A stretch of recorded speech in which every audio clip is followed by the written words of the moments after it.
Hello friends, आपके अपने channel Jaiswal virtual classes में एक बार फिर आपका बहुत बहुत स्वागत है। फ्रेंड्स, आज मैं प्रैक्टिस सेट सीरीज से एक नए वीडियो के साथ आपके बीच में उपस्थित हुआ हूं और आज की इस वीडियो में फ्रेंड्स इस टॉपिक से जो विभिन्न परीक्षाओं में क्वेश्चन पूछे गए हैं या इस टॉपिक से जो क्वेश्चन बनते हैं उन समस्त क्वेश्चनों को संकलित करके रखने का प्रयास किया गया है, जिससे आपकी तैयारी को बेहतर से बेहतर बनाया जा सके। फ्रेंड्स, वीडियो को शुरू करें इसके पहले यदि आप हमारे चैनल पर पहली बार है और अभी तक आपने हमारे चैनल को सब्सक्राइब और लाइक नहीं किया है तो कृपया जयसवाल वर्चुअल क्लासेज को सब्सक्राइब और लाइक करें, बेल आइकन का बटन दबा करके आल का बटन दबा दीजिएगा, जिससे हमारी आने वाली हर महत्वपूर्ण वीडियो की नोटिफिकेशन आप तक सबसे पहले पहुंचती रहे। फ्रेंड्स, ऐसा इसलिए जरूरी है क्योंकि यहां से अच्छे कंटेंट की वीडियो निकलते हैं, न केवल आपको प्रैक्टिस सेट की वीडियो निकलते हैं बल्कि यहां से लेक्चर की भी वीडियो निकलते हैं जो आपकी तैयारी को बेहतर बना सकते हैं। तो फ्रेंड्स, आप चाहें तो हमें फेसबुक और टेलीग्राम पर भी जयसवाल वर्चुअल क्लासेस फॉलो कर सकते हैं, नीचे डिस्क्रिप्शन में भी लिंक दी गई है, आप चाहें तो उसको वहां से भी देख सकते हैं। तो आइए फ्रेंड्स, बिना देरी के वीडियो को शुरू करते हैं।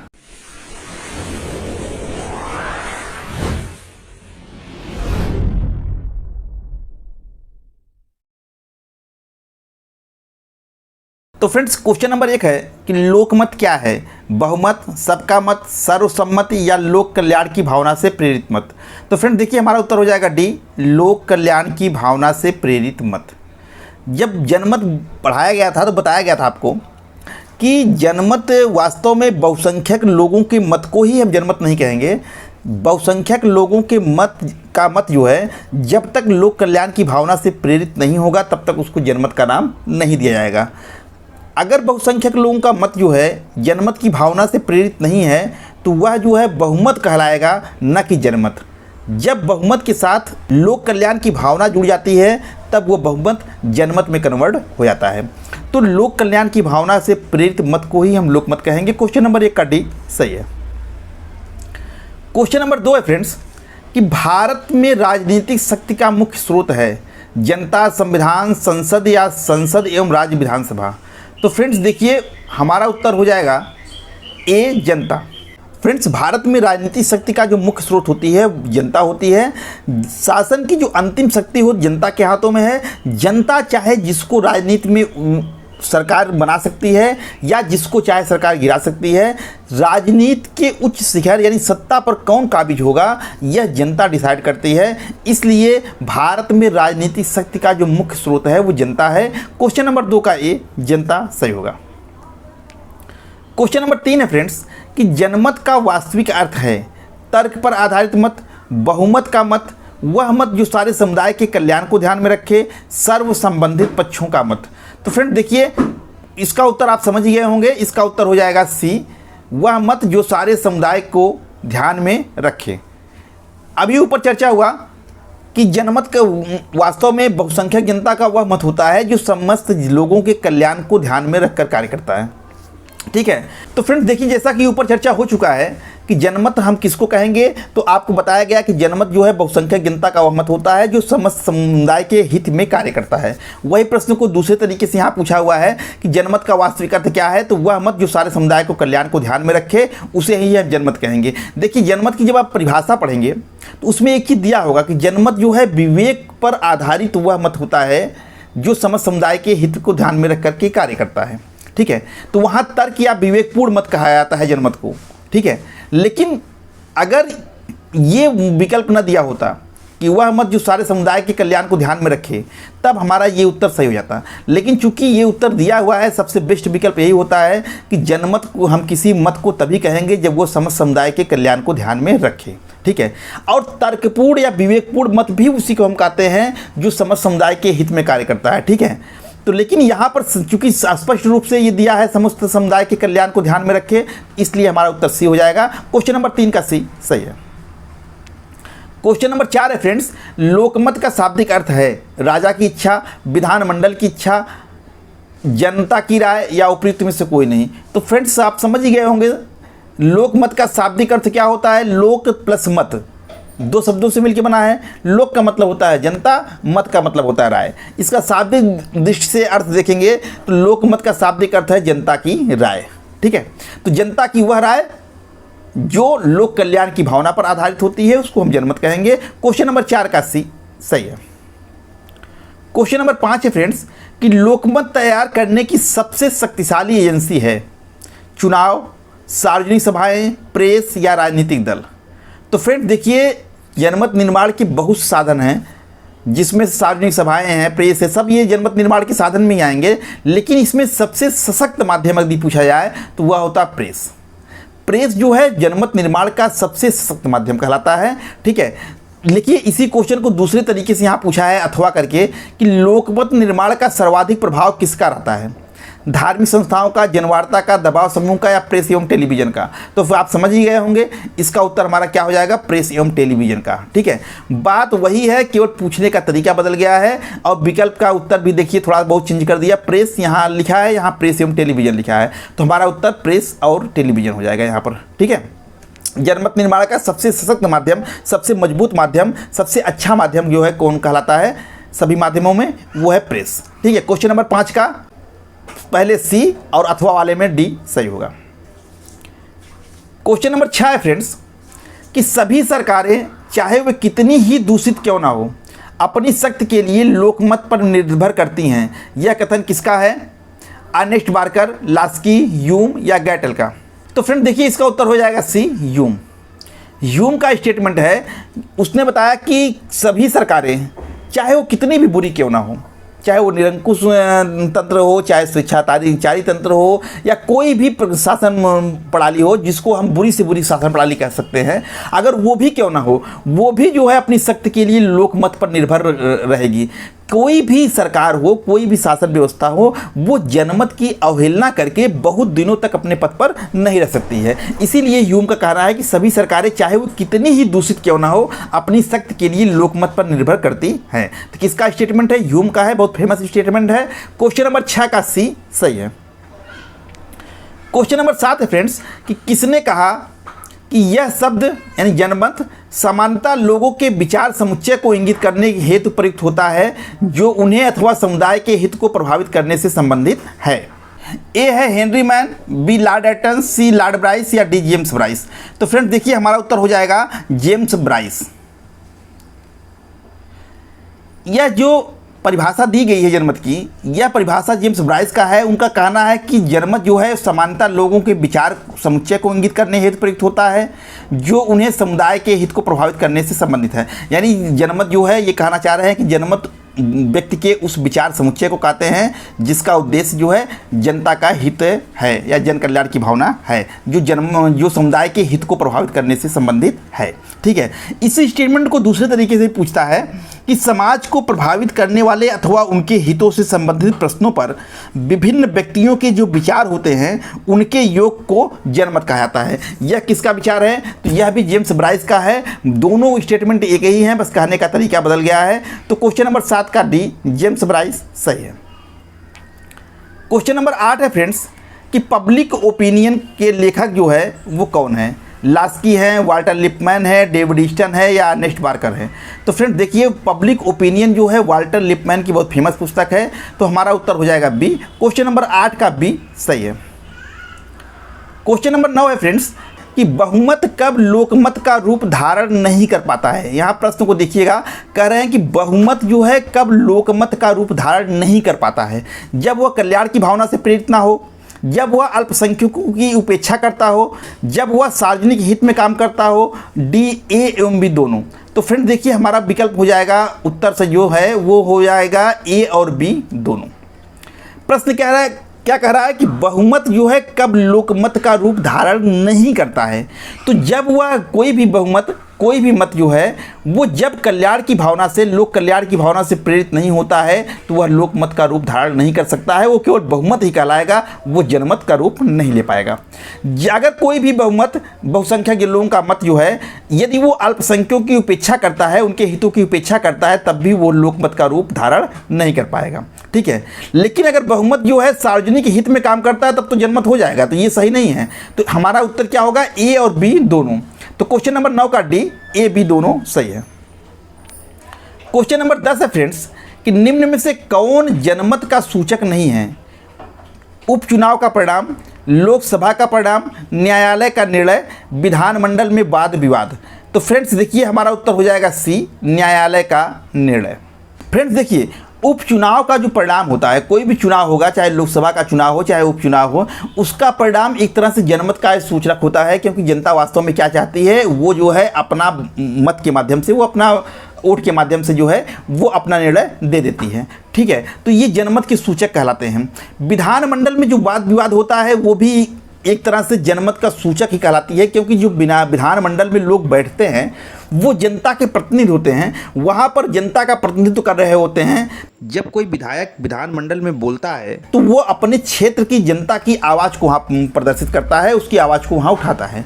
तो यहाँ पर विधानमंडल में जो वाद विवाद हो रहा है तो वो भी एक तरह से जनमत का सूचक कहलाता है। ठीक है, लेकिन न्यायालय का निर्णय जो है वो जनमत से न तो प्रभावित होता है और ना तो जनमत के आधार पर निर्णय न्यायालय देती है। ठीक है, तो इसका उत्तर क्या हो जाएगा? 10 का सी। क्वेश्चन नंबर 10 का सी सही है।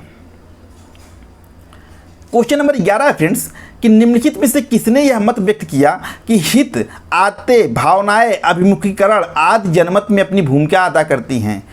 रूसो, मॉरिस जिन्सबर्ग, लावेल या फाइनर? तो फ्रेंड्स देखिए हमारा उत्तर हो जाएगा सी, लावेल। देखिए फ्रेंड्स, जनमत निर्माण के जो साधन होते हैं उसमें से आपको कई चीज़ें बताई गया था, प्रेस, रेडियो, टेलीविज़न, शिक्षण संस्थाएं, बहुत सी चीज़ें बताई गई आपको। ठीक है, लेकिन प्रथम विश्व युद्ध के बाद जो है बहुत से अध्ययन नए हुए, उसमें से ये भी उभर के सामने आया कि जो है लोगों के अभिवृत्तियाँ जो होती हैं, निष्ठाएं होती हैं, आचरण जो होते हैं, ये भी जो है जनमत निर्माण में अपनी भूमिका को अदा करते हैं। लावेल ने इसी बात को जो है अपनी पुस्तक में लिखा कि हित, आते, भावनाएं, अभिमुखीकरण आदि भी जो है ये सब चीज़ें भी जो है वो जनमत निर्माण में अपनी भूमिका को अदा करती हैं। ठीक है, तो फ्रेंड्स यह मत जो है वो लावेल का है, तो क्वेश्चन नंबर 11 का सी, लावेल सही होगा। क्वेश्चन नंबर 12 है फ्रेंड्स कि लोकमत के अतिरिक्त अन्य किसी वस्तु को शासन का आधार बनाकर पृथ्वी पर कोई शासन नहीं कर सकता है। यह कथन किसका है? डॉक्टर आशीर्वादम का, जोन्स आर्टिगेक का, लावेल का या मेरियम का? तो फ्रेंड देखिए इसका उत्तर हो जाएगा बी, जोन्स आर्टिगेक। यह जो स्टेटमेंट दिया गया फ्रेंड्स वह जो है जोन्स आर्टिगेक का है। जोन्स आर्टिगेक ने कहा कि लोकमत के अतिरिक्त जो है किसी अन्य वस्तु को शासन का आधार बनाकर पृथ्वी पर कोई शासन नहीं कर सकता है। इसका मतलब है कि लोकमत की अवहेलना करके कोई भी शासन नहीं कर सकता है। जो कोई भी यदि लगातार शासन कर रहा है तो इसका मतलब जनमत की स्वीकृति, जनता की स्वीकृति उसके साथ जुड़ी हुई है। उसकी अवहेलना करके पृथ्वी पर कोई शासन नहीं कर सकता है। तो जोन्स आर्टिगेक का स्टेटमेंट है। तो क्वेश्चन नंबर 12 का बी, जोन्स आर्टिगेक सही होगा। क्वेश्चन नंबर 13 फ्रेंड्स कि लोकमत का संबंध किन हितों से होता है? विशिष्ट हितों से, सार्वजनिक हितों से, व्यक्तिगत हितों से या उपर्युक्त सभी से? तो फ्रेंड्स देखिए इसका उत्तर आप समझ गए होंगे, बी है सार्वजनिक हितों से। लोकमत जो है किसी एक व्यक्ति विशेष के हित की बात नहीं करता है या किसी क्या व्यक्तिगत मत या व्यक्तिगत हित से संबंधित नहीं होता है। यह जो है सार्वजनिक हित से संबंधित होता है। इसका उद्देश्य सार्वजनिक हित है, सबका कल्याण होता है। इसलिए लोकमत का संबंध किन हितों से होता है? तो सार्वजनिक हितों से होता है। क्वेश्चन नंबर 13 का बी, सार्वजनिक सही है। क्वेश्चन नंबर 14 है फ्रेंड्स कि लोकतंत्र की नींव है सैन्य शक्ति, बड़ी जनसंख्या, लोकमत, आर्थिक संसाधन। तो फ्रेंड्स जो ये विकल्प दिए गए हैं इनमें से हमारा सबसे बेस्ट उत्तर क्या होगा? सी, लोकमत। लोकतंत्र की नींव क्या है? लोकमत है। शासन कोई भी हो, सत्ता में कोई राजनीतिक दल हो, वह लोकमत की अवहेलना करके शासन नहीं कर सकती है। तो लोकतंत्र में लोकमत का बहुत महत्व होता है। लोकमत पर ही लोकतंत्र एक तरह से टिका होता है। अगर लोकमत खत्म हो जाएगा तो लोकतंत्र अपने आप खत्म हो जाएगा। इसलिए लोकतंत्र की नींव जो है वो लोकमत होती है। क्वेश्चन नंबर 14 का सी सही है। क्वेश्चन नंबर 15 फ्रेंड्स कि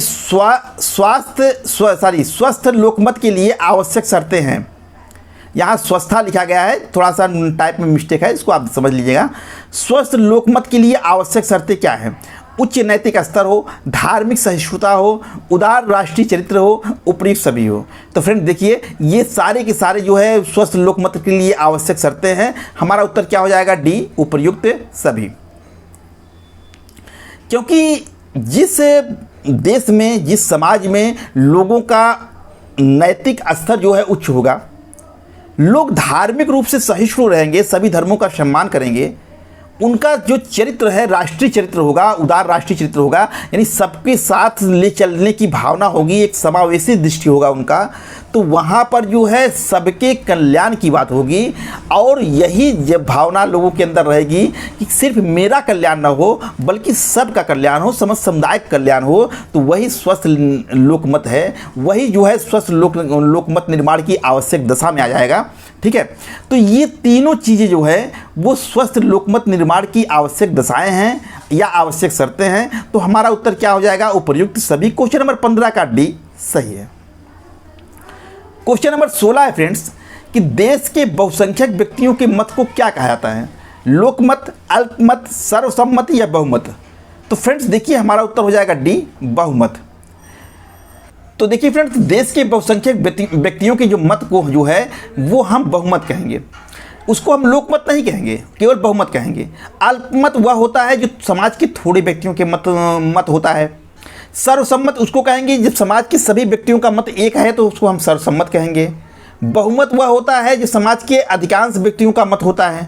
ठीक है, लेकिन यदि इन्हीं मतों के साथ जन कल्याण की भावना जुड़ जाए तो वह जो है जनमत हो जाती है, लोकमत हो जाती है। ठीक है, लेकिन प्रश्न क्या पूछा है कि देश के बहुसंख्यक व्यक्तियों के मत को क्या कहा जाता है? तो वो बहुमत कहा जाता है। क्वेश्चन नंबर 16 का डी सही है। क्वेश्चन नंबर 17 है फ्रेंड्स, निम्नलिखित में से कौन जनमत का साधन या उपकरण नहीं है? प्रेस, राजनीतिक दल, न्यायपालिका या रेडियो? तो फ्रेंड देखिए हमारा उत्तर हो जाएगा सी, न्यायपालिका। न्यायपालिका जो है जनमत निर्माण का साधन में नहीं आता है, बाकी इसकी छोड़ करके प्रेस हुए, राजनीतिक दल, रेडियो, ये सभी जो है जनमत निर्माण के साधन में आते हैं। तो क्वेश्चन नंबर 17 का सी, न्यायपालिका सही होगा। क्वेश्चन नंबर 18 है फ्रेंड्स कि दोषपूर्ण राजनीतिक दल जनमत के निर्माण में बाधा माने जाते हैं क्योंकि यह जनता को गुमराह करते हैं, संघर्ष को जन्म देते हैं, लोकमत को भ्रष्ट कर देते हैं या उपर्युक्त सभी? तो फ्रेंड देखिए हमारा उत्तर हो जाएगा डी, उपर्युक्त सभी। फ्रेंड्स दोषपूर्ण राजनीतिक दल हम किसे कहेंगे? दोषपूर्ण राजनीतिक दल उनको हम कहते हैं जिनका निर्माण जो है वो आर्थिक आधार पर या राजनीतिक आधार पर नहीं, बल्कि उनका निर्माण जो है धार्मिक आधार पे हुआ है, जाति आधार पे हुआ है, संप्रदाय के आधार पे हुआ है। यदि कोई राजनीतिक दल संप्रदाय के आधार पे हुआ है, उसका निर्माण हुआ है, या उसका निर्माण जो है धर्म के आधार पे, जात के आधार पे हुआ है, तो वो अपने जाति विशेष को लेकर चलेगा, अपने धर्म विशेष को लेकर चलेगा, तो वहाँ पर जो है वो समस्त कल्याण की बात नहीं कर सकता है। तो जो राजनीतिक दल फ्रेंड्स समस्त जनता के कल्याण की बात नहीं करता है वह दोषपूर्ण राजनीतिक दल है माना जाएगा, और वो जनमत के निर्माण में एक तरह से बाधा माना जाएगा। ऐसा इसलिए होगा क्योंकि ये जनता को गुमराह करते हैं, ये जो है इनका निर्माण चूँकि जाति के आधार पर, धर्म के आधार पर होता है, तो ये समाज में जो है संघर्ष को जन्म देते हैं, ये लोकमत को भ्रष्ट कर देते हैं क्योंकि ये लोकमत को जो है खरीदने का प्रयास करते हैं, ये भ्रष्टाचार को बढ़ावा देते हैं। तो कहने का मतलब तीनों चीज़ें जो है ये काम करते हैं, इसीलिए जो है दोषपूर्ण राजनीतिक दल जो है जनमत निर्माण में बाधा माने जाते हैं। तो हमारा उत्तर क्या हो जाएगा? उपर्युक्त सभी। जब तीनों सही है तो हमारा उत्तर क्या हो जाएगा? उपर्युक्त सभी। क्वेश्चन नंबर 18 का डी सही है। क्वेश्चन नंबर 19 है फ्रेंड्स कि मुझे 1 लाख तलवारों से कोई भय नहीं लगता किंतु 3 समाचार पत्रों से डर लगता है, यह कथन किसका है? बिस्मार्क का, नेपोलियन का, चर्चिल का या हिटलर का? तो फ्रेंड्स देखिए हमारा उत्तर हो जाएगा बी, नेपोलियन। नेपोलियन बहुत बड़ा शासक था, बहुत बड़ा एक तानाशाह आप कह सकते हैं था अपने समय का। वो कहता था कि मुझे 1 लाख तलवारों से डर नहीं लगता है, यानी कि मुझे युद्ध से बिल्कुल डर नहीं लगता है चाहे जितना बड़ी सेना सामने खड़ी हो, लेकिन 3 समाचार पत्रों से डर लगता है क्योंकि समाचार पत्र में वो ताकत होती है कि पूरी जनमत को हमारे खिलाफ कर सकते हैं। इसीलिए नेपोलियन का फेमस स्टेटमेंट है कि मुझे 1 लाख तलवारों से भय नहीं लगता है किंतु 3 समाचार पत्रों से डर लगता है। क्वेश्चन नंबर 19 का बी सही है। क्वेश्चन नंबर 20 है फ्रेंड्स कि लोकमत तैयार करने का महत्वपूर्ण साधन है अफवाहें, नेतृत्व, दबाव समूह, उपर्युक्त सभी। तो ये तीनों के तीनों जो हैं वो लोकमत निर्माण के साधन में आएंगे, इसलिए हमारा उत्तर हो जाएगा डी, उपर्युक्त सभी। अफवाहें भी लोकमत का निर्माण करती हैं, नेतृत्व मतलब नेता वगैरह भी जो है वो भाषण देकर के लोकमत का निर्माण करते हैं, दबाव समूह भी जनमत का निर्माण करते हैं। तो उत्तर क्या होगा? उपर्युक्त सभी। क्वेश्चन नंबर 20 का डी, उपर्युक्त सभी सही है। क्वेश्चन नंबर 21 है फ्रेंड्स कि स्वस्थ लोकमत के निर्माण में बाधा नहीं है, यानी स्वस्थ लोकमत के निर्माण में क्या बाधा नहीं है? घटिया समाचार पत्र ये बाधा है, धार्मिक सहिष्णुता यही नहीं होगा, दूषित शिक्षा प्रणाली ये भी बाधा है, संकीर्ण भावनाएं ये भी बाधा है। तो हमारा उत्तर क्या हो जाएगा? धार्मिक सहिष्णुता। धार्मिक सहिष्णुता जो है वो लोकमत निर्माण के बाधा नहीं है, बल्कि लोकमत के निर्माण में सहायक है। स्वस्थ लोकमत के निर्माण की आवश्यक दशाओं में धार्मिक सहिष्णुता का नाम लिया जाता है, ठीक है। और ये घटिया समाचार पत्र, दूषित शिक्षा प्रणाली, संकीर्ण भावनाएं, इनका जो उल्लेख जो है स्वस्थ लोकमत के निर्माण में बाधा के रूप में किया जाता है, ठीक है। तो यहाँ पूछ रहा है बाधा क्या नहीं है? धार्मिक सहिष्णुता यही बाधा नहीं है। क्वेश्चन नंबर 21 का बी सही है। क्वेश्चन नंबर 22 है फ्रेंड्स, किसने समाचार पत्रों को प्रजातंत्र का धर्म ग्रंथ कहा? लावेल ने, ब्राइस ने, लिपमैन ने या सोल्टाउ ने? तो फ्रेंड्स हमारा उत्तर हो जाएगा सी, लिपमैन ने। फ्रेंड्स लिपमैन ने जो है वो समाचार पत्रों को प्रजातंत्र का धर्म ग्रंथ कहा, ये इनका स्टेटमेंट है। क्वेश्चन नंबर 22 का सी, लिपमैन सही है। क्वेश्चन नंबर 23 है फ्रेंड्स, किस प्रकार की शासन व्यवस्था में लोकमत बनाए जाने पर जोर दिया जाता है? लोकतंत्र में, साम्यवादी में, तानाशाही में, अधिनायक तंत्र में? तो फ्रेंड्स देखिए हमारा उत्तर बेस्ट हो जाएगा ए, लोकतंत्र में। वैसे तो फ्रेंड्स कोई भी शासन व्यवस्था हो, यदि उस शासक को अपने पद पर रहना है, लंबे समय तक शासन करना है, तो आपको लोकमत की अवहेलना नहीं करना चाहिए, बल्कि लोकमत का सम्मान करना चाहिए, लोकमत बनाने पर जोर देना चाहिए। लेकिन लोकतंत्र में इस पर ज़्यादा जोर दिया जाता है, क्योंकि लोकतंत्र जो है जनता का शासन होता है, सबके कल्याण के लिए कार्य करने वाला शासन होता है। इसलिए लोकतंत्र में लोकमत बनाए जाने पर सबसे ज़्यादा जोर दिया जाता है, ठीक है। तो क्वेश्चन नंबर 23 का ए, लोकतंत्र सही होगा। क्वेश्चन नंबर 24 है फ्रेंड्स, कि जनमत का अर्थ है एक सामाजिक समूह के रूप में जनता का किसी प्रश्न या समस्या के प्रति रुख या विचार। जनमत के संबंध में यह कथन किसका है? फाइनर का, मेरियम का, डूब का या लावेल का? तो फ्रेंड देखिए हमारा उत्तर हो जाएगा सी, डूब। यह स्टेटमेंट जो दिया गया है यह जो है लियोनार्ड डब्ल्यू डूब का है। उन्होंने लिखा कि जनमत का अर्थ है एक सामाजिक समूह के रूप में जनता का किसी प्रश्न या समस्या के प्रति रुख या विचार। तो यह इनका स्टेटमेंट है, किसका है? डूब का है। क्वेश्चन नंबर 24 का सी सही है। क्वेश्चन नंबर 25 है फ्रेंड्स, कि निम्न में से कौन स्वस्थ जनमत निर्माण हेतु आवश्यक दशाएं नहीं हैं? निष्पक्ष समाचार पत्र, निर्धनता, विचारों में व्यापकता या शिक्षित जनता? तो फ्रेंड देखिए हमारा उत्तर हो जाएगा बी, निर्धनता। निर्धनता जो है वो स्वस्थ जनमत निर्माण में बाधा है, ये इसके लिए आवश्यक दशा नहीं है। इसको छोड़ करके निष्पक्ष समाचार पत्र, विचारों में व्यापकता, शिक्षित जनता, ये तीनों की तीनों जो है स्वस्थ जनमत निर्माण के लिए आवश्यक दशाएं में आती हैं। निर्धनता जो है बाधा में आती है। तो यही हमारा उत्तर हो जाएगा। क्वेश्चन नंबर 25 का बी सही है। तो फ्रेंड्स इसी के साथ ये वीडियो यहीं पर समाप्त होता है। मुझे उम्मीद है कि वीडियो अच्छी लगी होगी। वीडियो कैसी लगी कमेंट करके जरूर बताइएगा। और यदि आप चाहते हैं कि इसी तरह से प्रैक्टिस सेट सीरीज की वीडियो आते रहे और आपकी तैयारी को बेहतर से बेहतर बनाते रहें, तो इस वीडियो को लाइक कीजिएगा, अपने मित्रों को शेयर कीजिएगा, चैनल के बारे में उनको बताइएगा। मिलते हैं फ्रेंड्स एक नए प्रैक्टिस सेट सीरीज की वीडियो में, तब तक के लिए आपका दिन शुभ हो। धन्यवाद।